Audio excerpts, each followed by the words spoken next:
Hey, good morning, everybody. This is Jeffrey Niznik. I'm a nutritional consultant at the Wider Wellness Center. I do muscle testing, energy testing. I help people identify what's going on in their body through nutrition. And today my topic is going to be about obesogens, natural flavors and chemical additives, and why America is getting fatter and what to do about it. Okay.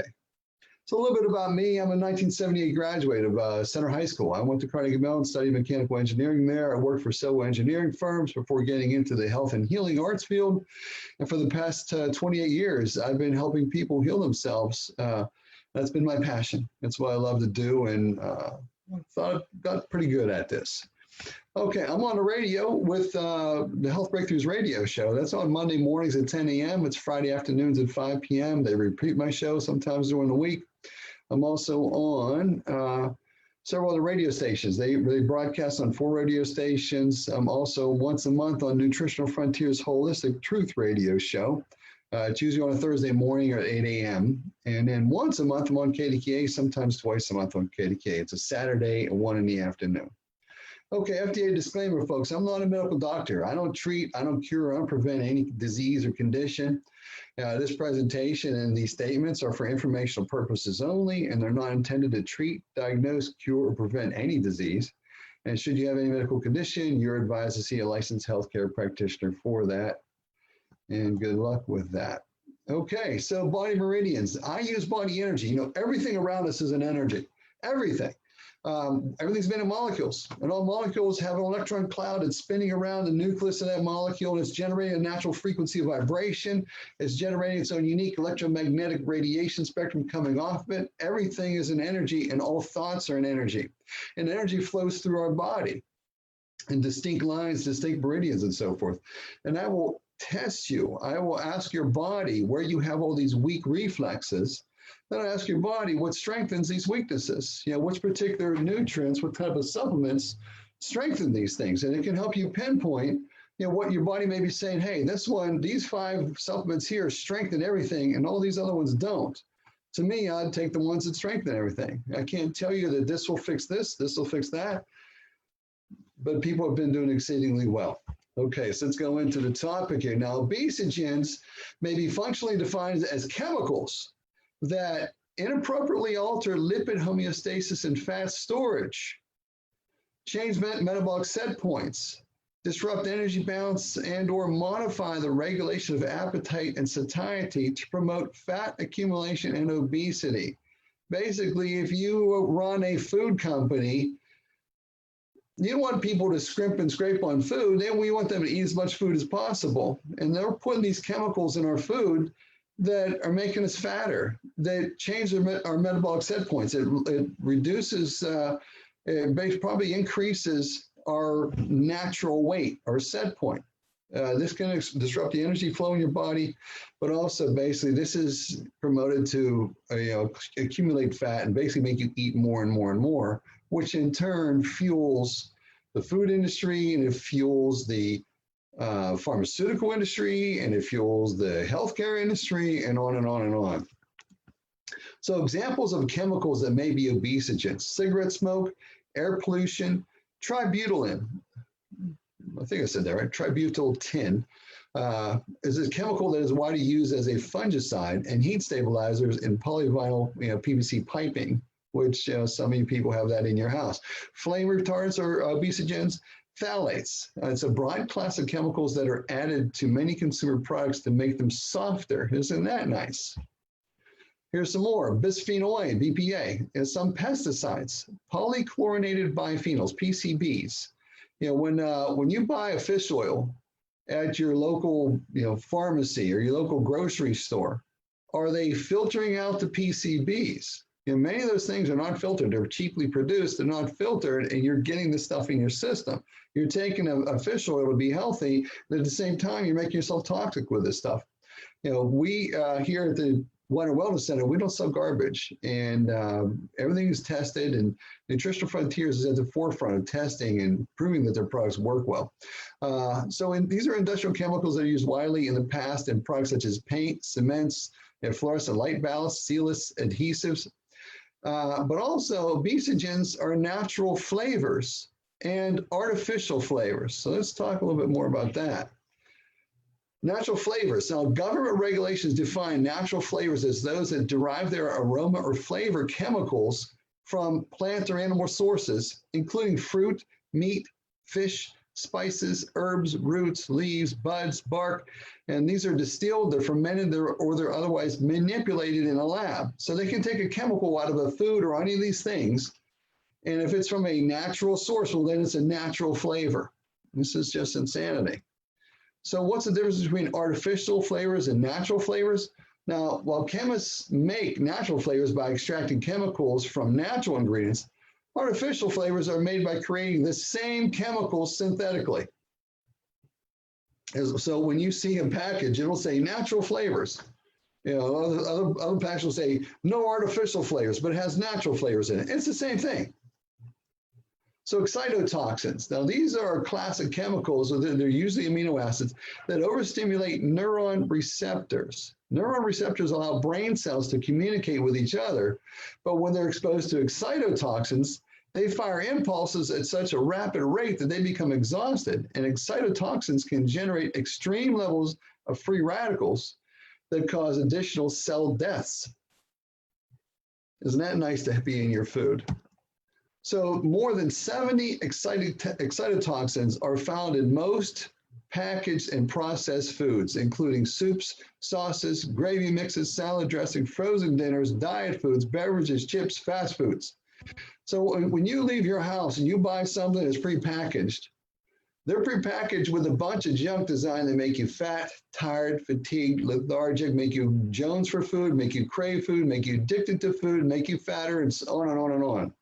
So the main thing to do is try to avoid this as much as possible. Make as much food as you can on your own. Make sure you get organic sources of things. You're going to help to safeguard yourself from this kind of stuff.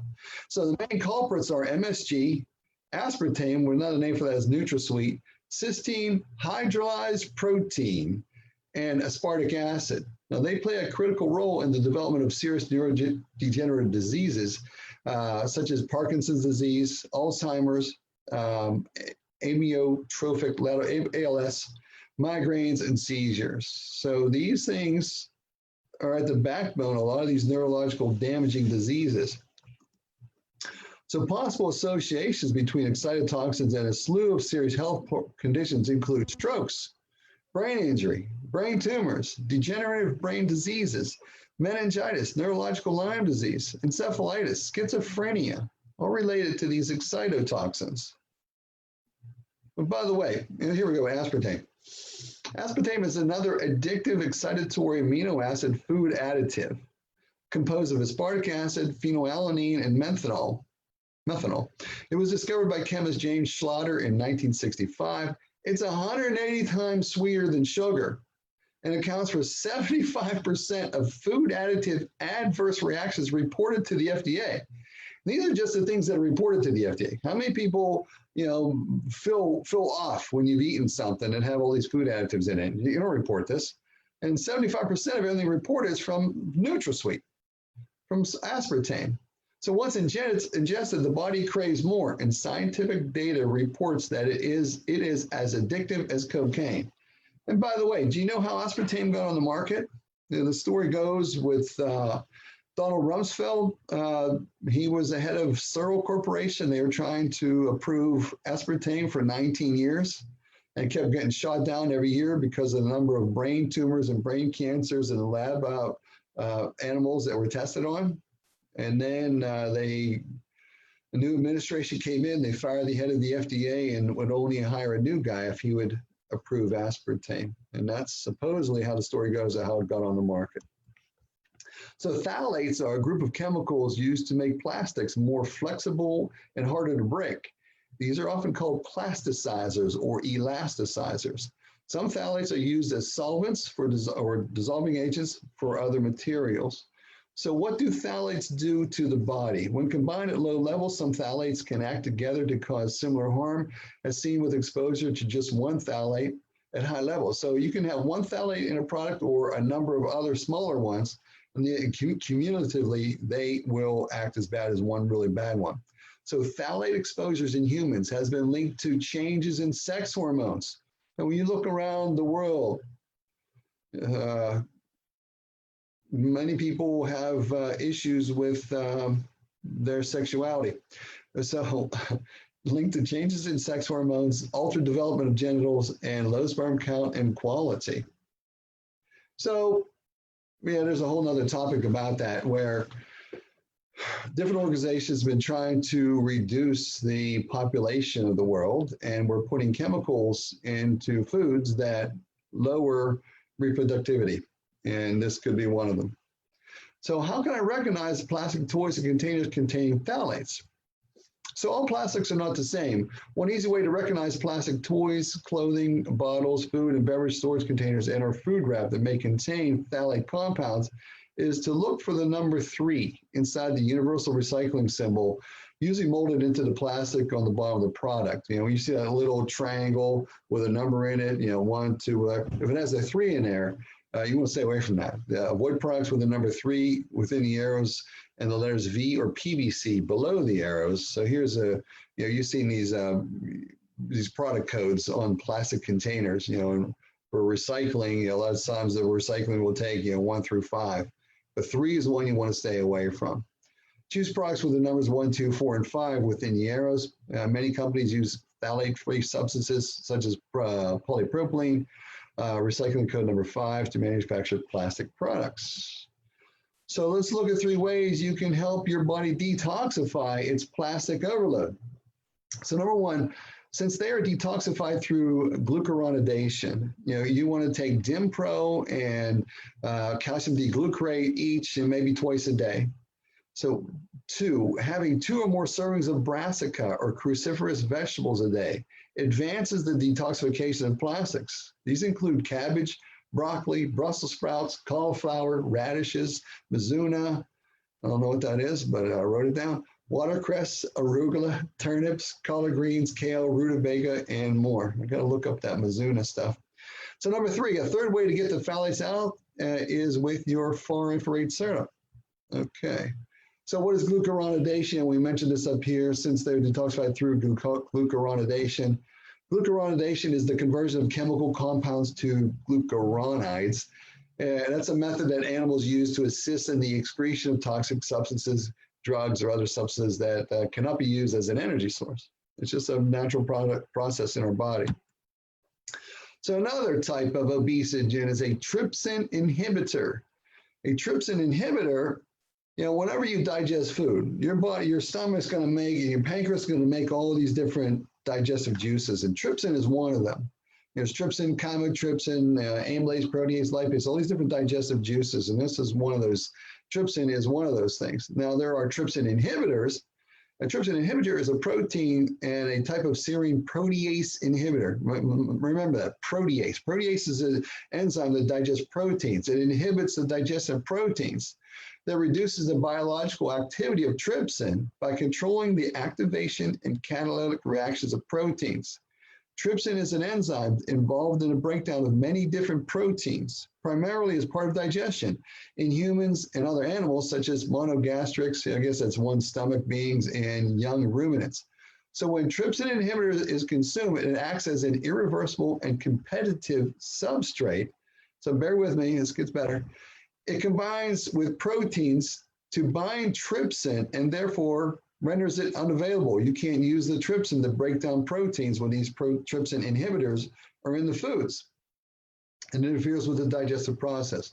So as a result, protease inhibitors that interfere with digestion activity have an anti-nutritional effect. What's the goal of the food industry? Make food as nutritionally poor as possible, and then your body craves nutrients. If you're craving nutrients, you want to eat more. So if they put trypsin inhibitors in food, you're going to crave more food. Therefore, trypsin inhibitor is considered an anti-nutritional factor, ANF. Additionally, trypsin inhibitor partially interferes with chymotrypsin function. So let's relate this to the real world here. Oh, there's more. The presence of trypsin inhibitor has been found to result in delayed growth, as well as metabolic and digestive diseases.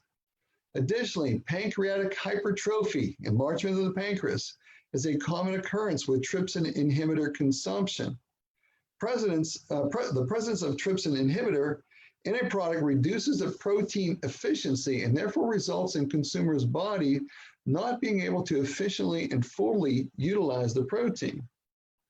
So when you don't break down foods properly, and incomplete products of digestion get in your bloodstream, you can have more inflammation in your body, which in turn interferes with insulin metabolism, interferes with, your body produces more cholesterol and patches the damage from this if they can get you to not digest your food very well. Here we go. So trypsin inhibitor is present in various foods such as soybeans, grains, cereals, and various other additional legumes. The main function of trypsin inhibitors inherently in foods is to act as a defense mechanism. So this is things that are naturally in certain foods. So by having this harmful component, wild animals learn that any food that contains these is a food that they will avoid. But this is what's happening. They're putting this in our foods and blocking absorption of proteins. So soy, 98% of soybean meal is used for animal feed, poultry, hogs, and cattle mostly. And only 1% is used to produce food for people. Now, on the other hand, 88% of soybean oil is used for human consumption, mostly cooking oil, and 12% is used as an alternative petroleum oil. If you've had ranch dressing, if you've had mayonnaise, it's in there. Phytoestrogens, which are natural plant compounds abundantly found in soy and soy products, behave as weak estrogen mimics or as anti-estrogens. So there's an issue with hormone metabolism with soy also. So not only is it blocking proteins, blocking your digestion, possibly making you want to eat more, and they put soy into everything now, it's also interfering with hormones. So here's a picture of some cows sticking their head through a railing, eating genetically modified corn and soy. So think about this. Let's look at this picture. I don't know if you can see this, but just in this first half where, let me see, I can do it. So from here up to here, there are 150 cattle corrals just in this section here. There's not a blade of grass in sight. And these cows stick their head through a railing and eat genetically modified corn and soy. So is meat, here's my question, and I haven't researched this, but I would think this is so. The meat from cows that eat a lot of estrogen-rich, trypsin inhibitor-rich feed is going to be very estrogen, very soy-rich, very estrogen-rich, very pesticide-rich, and very trypsin inhibitor-rich, those types of meat. So if you eat grass-fed beef, grass-fed cattle, organically raised, you're not going to get the issues in your body as much as if you do eat the meat from these sources. So again, why is there all these issues with sexuality? Is the extra estrogens from soy being fed to beef and cattle and hogs and so forth, is that affecting us as well? I would think so, but I haven't done the research to find out, but it's something definitely to look into. So phytoestrogens, which are natural plant compounds, we did this. So some findings suggest that these compounds could promote the growth of some severe cancers, impair female fertility, and interfere with thyroid function.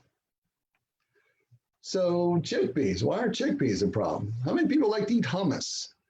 I ran across this when I was researching this. Now, and I wouldn't be too concerned of it. If you look at that last sentence, toxic neurological signs are seen when 30% or more of your diet consists of chickpeas. There are areas in the world where they've had droughts and the people there were starving, and they had chickpeas apparently do decently well in a drought. So there's a lot of chickpeas in their diet. So this can lead to a lot of problems. It's very interesting when I test people on beans and different things out of black beans, kidney beans, lima beans, pinto beans, navy beans, lentils, quinoa, all these things. Usually the beans that fail the most are chickpeas and kidney beans. And I always wondered why, and this may be part of it. So this latherism is a condition caused by eating certain legumes of the genus Lathyrus. Neurolatherism, like there's neurolatherism, there's osteolatherism, and another latherism. But neurolatherism is the type associated with consumption of legumes in the genus Lathyrus that contain the toxin ODAP, which is oxalyl diaminopropionic acid. That's probably why they call it ODAP. So ODAP ingestion results in motor neuron death. The result is paralysis and muscle atrophy of the lower limbs. Toxic neurological signs are seen when 30% or more of the diet consists of chickpeas. Chickpeas have this ODAP in them, but if you eat a bunch of it, you may be asking for trouble. There's something to consider if you're having issues with, neuralgias and so forth. So how does the food and drug industry, how do they sell more food and drugs? You want to make food as nutrient poor as possible. And we've seen from the trypsin inhibitor what's doing to people, how it's messing up hormones in people. So you want to make food as nutrient poor as possible, and basically making junk food. So now there's a thing called horses, cribbing in the veterinary industry. If a horse is nutrient deficient, if he's searching for minerals and salts, he'll end up chewing on his barn door, the barn stall, anything he can chew on. He's looking for nutrients. And when you put out a mineral, salt lick, they'll lick that and they stop chewing on everything. You give them the nutrients they need and they don't, eat everything in sight. So think about that with human beings. You give human beings the nutrients that they need, they may not eat everything in sight if they avoid all these horrible chemicals they're putting in foods. So you want to make this nutrient poor food as conveniently available. I stopped at a gas station. This is several years back when I was traveling from somewhere. I was in another state. I stopped at a gas station. They had these hamburgers there, and I picked up a hamburger, and I looked at the big something burger, they called it, and I looked at the ingredients, and my God, it was just one chemical after another, including hydrolyzed, autolyzed yeast extracts, soy proteins, all these things in a hamburger, soy proteins. So you have to be careful what you're eating. So another way to sell more food and drugs, create advertising or brainwashing, promoting junk food. You want to flash this in front of people looking like, oh, this tastes so good. Well, if you get people addicted to things by putting these aspartame and all these different flavor enhancers in there that make you crave the food so much, you keep flashing that on the screen in front of people, they're going to gravitate towards that. You want to make food as toxic as possible. Now there's FDA GRAS additives. So GRAS, generally regarded as safe.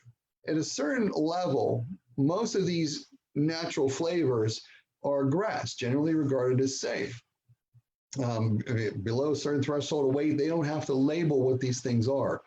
Years ago, the food industry lobbied the FDA so that they didn't have to label all the chemicals they were putting into food.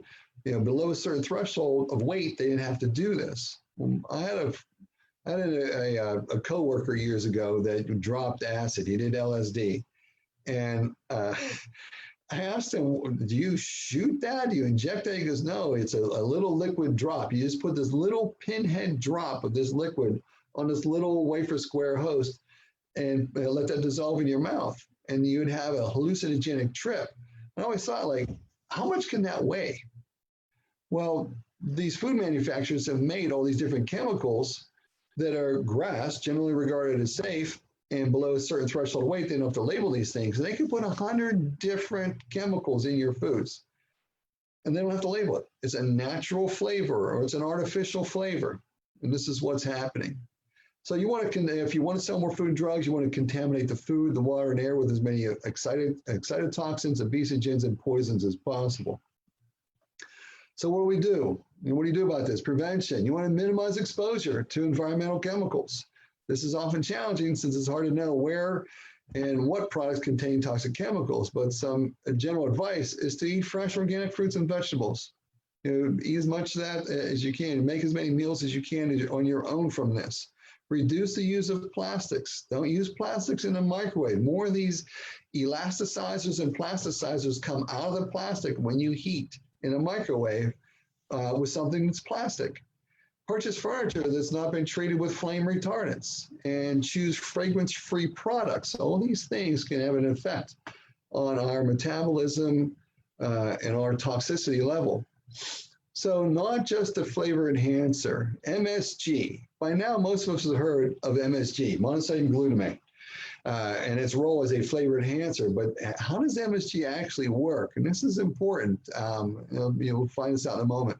So concentrated free glutamic acid, or MSG, acts as nerve stimulants and will change how the taste buds taste food.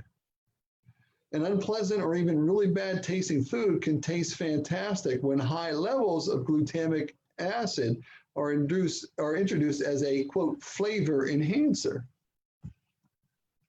So many names for the same bad thing. So these are all names of MSG or glutamic acid. There's glutamic acid, glutamate, monosodium glutamate, monopotassium glutamate, calcium glutamate, blah, blah, blah, on and on and on.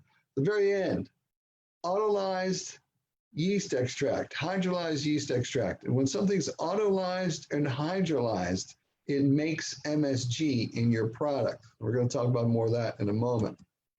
There are more names of the same thing: calcium casein, sodium casein, yeast food, yeast nutrient, autolyzed yeast extract, gelatin, textured protein, soy protein isolate, whey protein isolate, anything something protein.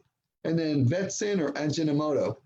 The isolates, these are chemical extractions that the harmful petrochemical solvents may still be in the product when you do this, but it's also creating a free glutamate when they do this. Now, the insidious nature of MSG is that it may occur whenever a protein is broken down in the body. You can make MSG in your body, but it's not going to cause you problems like these will.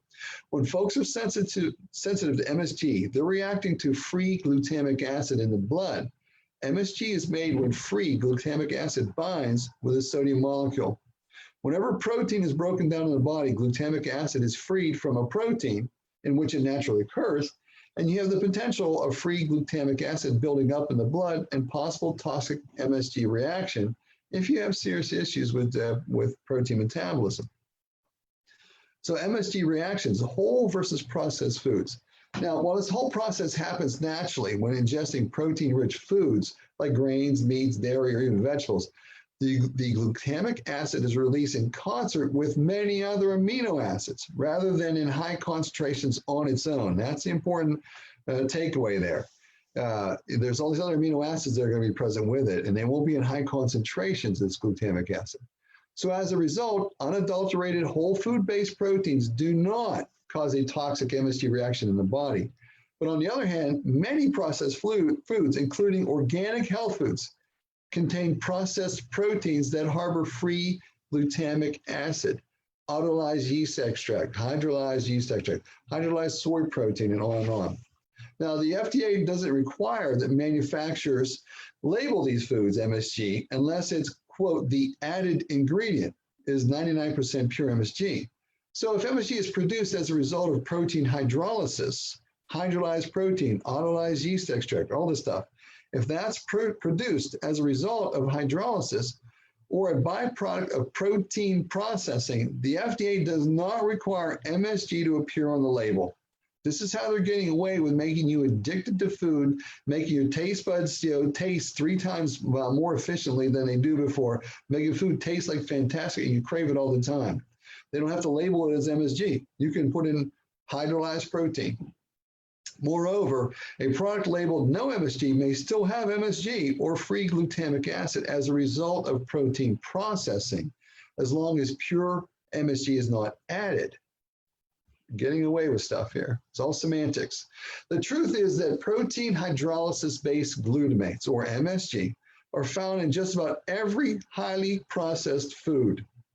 Even vegetable proteins are hydrolyzed to make veggie burgers and many other frozen or pre-prepared vegan health foods. Always read the label. If it says this on there, know they're putting addictive agents in your food. Look for these common ingredients loaded with MSG that do not require an MSG listing on the label. So these are, other names for the same thing: hydrolyzed vegetable protein, hydrolyzed soy protein, soy extracts. And you just put on there soy extracts. Basically, it's making MSG. Textured vegetable protein, yeast extract or hydrolyzed yeast extract, autolyzed yeast, protein isolate, L-glutamic acid, monosodium salt. Isn't that a fancy word? So education and avoidance, what do we do? The best way to deal with chemical tyranny against you, your family, and everyone you know is first to get everyone educated about the subject. You know, who knew about all this stuff? They've been doing this for decades. Why isn't our health school teachers teaching this stuff? Why aren't kids learning this? It's because obviously the system is rigged for the pharmaceutical industry to prevail. You can take action by reading labels and vote with your wallet. Don't purchase products with these chemicals in them. Or you can also do this. You can donate millions of dollars to your senators and congressmen so they'll sit down with you and they'll discuss all this stuff with you. And then you can watch as they vote with big pharma, big agribusiness, and big banks against you anyway. And then you can become a hermit, move to a remote location, live off the grid, raise your own animals, and grow your own food. Otherwise, you're going to be ingesting obesogens and toxins if you eat food outside your house. Just being a goofball there.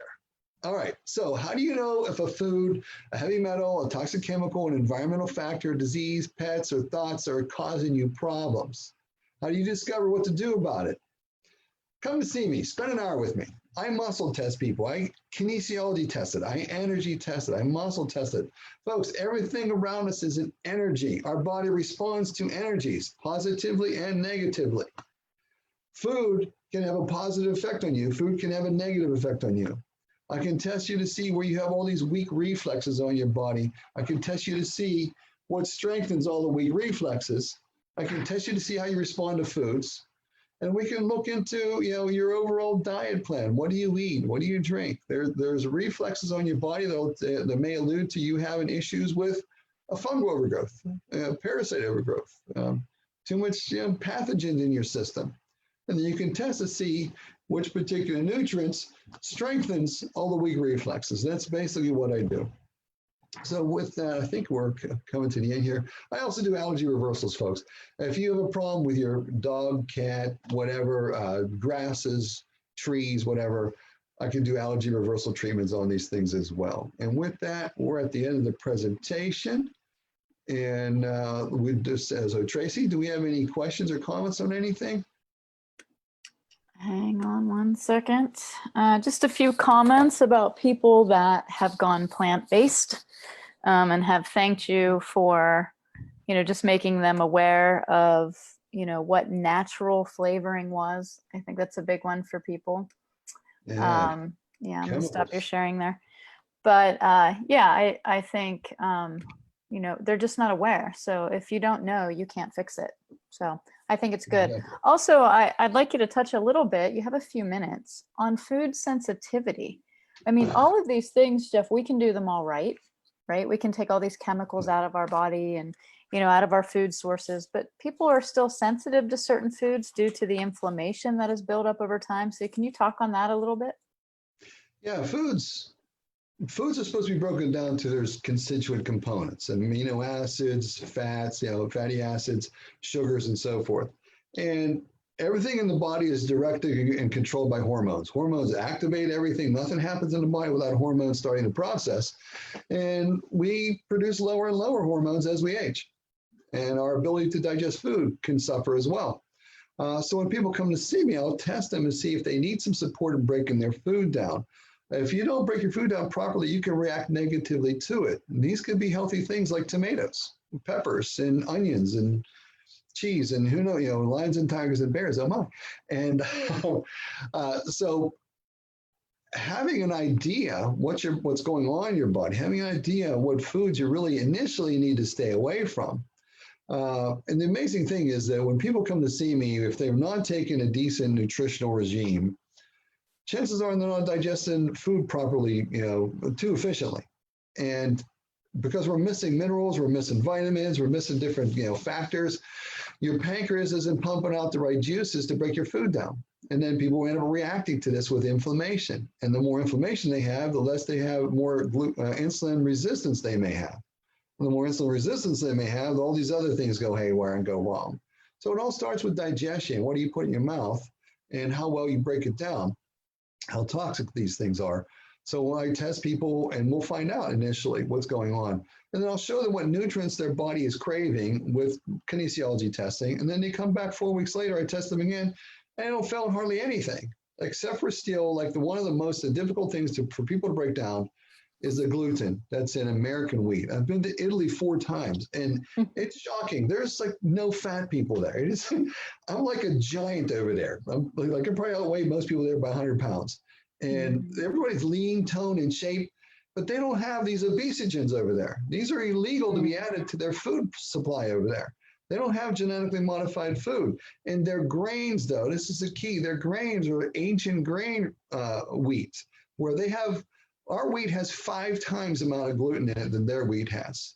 And gluten is very difficult to break down. So if you have a pizza here, you have bread, buns, bagels here, you end up coating the villi in your intestines and blocking absorption of minerals and nutrients. And then your body becomes nutrient deficient, and you crave food more, and you react to food more, and it's just a very vicious cycle. So that's basically what I do with foods. I test on all these things and get people on track to help them improve everything in their body by improving how nutrient dense their daily life is and how well they absorb food. Yeah, we really have. And I loved, I don't know if you caught Judy Mikovitz's lecture yesterday, where she said, you want to defund the FDA, you want to defund the CDC. She said, because they have not done their job. The FDA, for certain, has not done their job. They have not protected our food sources. And in fact, they've allowed so many poisons, carcinogens, pesticides, additives, things that are known neurotoxins into our food sources. They should be defunded. So I love that part of her lecture. And what you're saying, I mean, right here, Shelley's saying, I didn't know about the hidden MSGs. I mean, how is that legal? That somebody can have an MSG sensitivity, which is a known allergy. It's known. And they don't have to tell you it's in there. What if they go into anaphylaxis? They're not liable because they didn't tell you. So I think it's criminal. So I agree with Judy. They should defund the FDA. I'm going to start a new campaign. Absolutely. I'm with you on that. Defund the FDA. Do you want to join me? You and I, we can do it together. Absolutely. All right. Well, this was great. A lot of great information as always, Jeff. Thank you so much. And I will encourage anybody to share this with friends and family, help them get healthier. Come see Jeff at the Weiner Wellness Center. He's amazing.